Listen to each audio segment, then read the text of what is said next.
This may look like a steam bath, but here's the cold, hard truth. Temperatures here dip more than minus 100 degrees Celsius. We hear it a lot, like, how do I survive? I'd be dead. Brandon Yu is president of Thrive Cryo Studio outside Washington, which offers whole-body cryotherapy. The process works like this. You enter a chamber, disrobe, and expose yourself to nitrogen vapors of below freezing temperatures for up to 3 minutes. The idea is to kickstart a fight or flight response in your body, Causing all of the blood from your extremities to kind of go to your core. As that blood goes to your core, it's enriched with oxygen, nutrients, and enzymes, along with being detoxified at a much faster rate than what you kind of normally would have. Though the practice started in Japan in the 1970s to treat arthritis, cryotherapy didn't gain popularity in the United States until famous athletes began doing it. It's designed to ease a variety of conditions, including muscle pain, anxiety, and depression. It also helps with slimming and toning by targeting specific areas.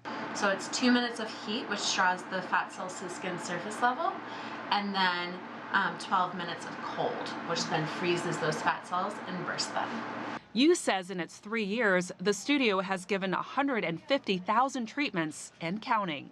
We have clients as young as a 9-year-old Olympic level gymnast right now, to our oldest is an 82-year-old man who has just knee pain.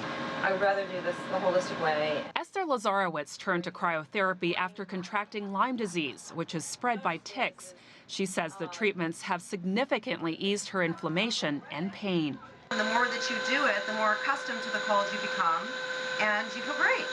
I gave it a try, but got an entirely different reaction. So I made it about a third of the way in, about 1 minute in, and I started getting a throbbing headache. I think I was tensing up too much and psyching myself out. Hundreds of miles away at the Cleveland Clinic, cryotherapy is used to treat cancer. Instead of a cold chamber, doctors insert a needle-like probe through the skin and into the cancerous tumor.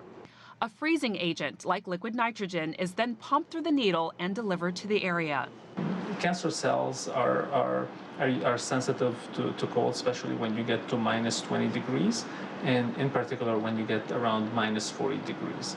Dr. George Haber, a urologist, uses the treatment for those with prostate and kidney cancer. This is a good way to treat the tumor and save as much kidney as we can, and avoid those patients going on dialysis or having any long-term issue with their kidney function.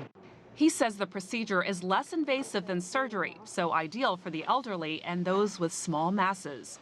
When it comes to non-cancer treatments, cryotherapy is not recommended for those with high blood pressure, heart disease, or a high sensitivity to cold.